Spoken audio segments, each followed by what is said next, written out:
Hi, EDA students. This week we'll be doing smoothing, and I thought I would illustrate some basic smoothing operations. There was one student who had a question about this. Anyway, since this is World Series week, I thought I should talk about the World Series. And so, for those who don't know, it's starting on Tuesday between the Cleveland Indians and the Chicago Cubs. And so it seemed reasonable to smooth some World Series data. So what I decided to do was to look at the Indians data. And in baseball, this team played 161 games this season. And the objective is to score more runs than your opponent. So what I did is I collected the runs scored in each game. And I'm interested in looking at the pattern of how that run scored has gone up and down and seeing if there's any kind of patterns that are interesting. So this is a good example to apply smoothing. So here's my basic graph of the runs scored per game.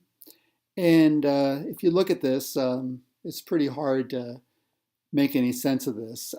Clearly, there's some need for some smoothing to try to pick up any general pattern.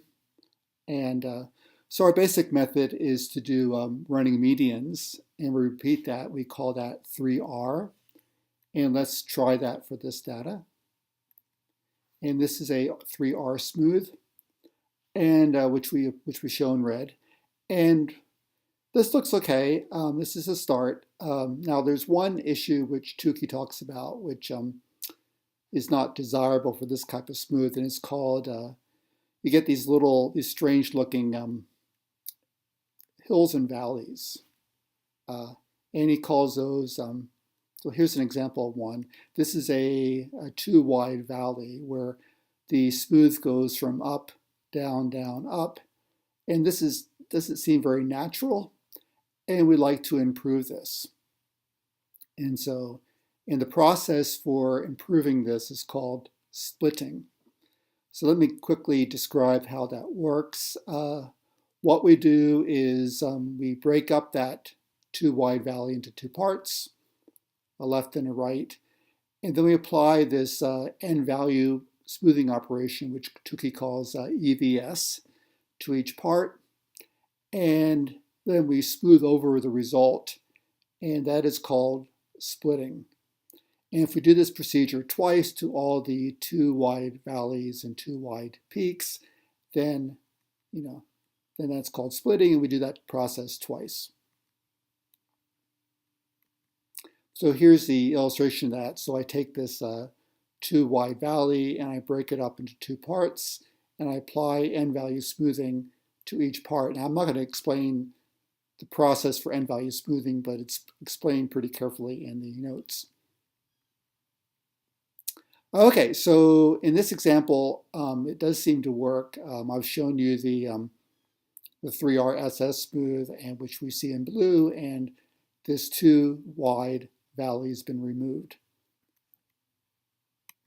Okay, so we finish by, after we split twice, we hand. Hand is a way of handling monotone sequences. And so this is what we get. This is the smooth. I've not plotted the data. Okay, so at this point, we'd like to look for some general patterns.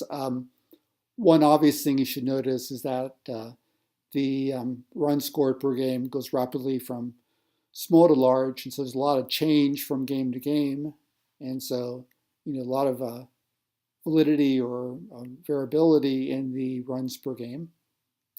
Also, I notice that the Indians tended not to score many runs near the end of the season. There are two periods near the end of the season where they had very low scoring, and that's the other thing I pick up. So basically, what I've learned from this smoothing operation is that that run scoring tends to change from low to high quite a bit during the season. If I was a Cleveland manager, I'd be concerned with the low scoring in recent games.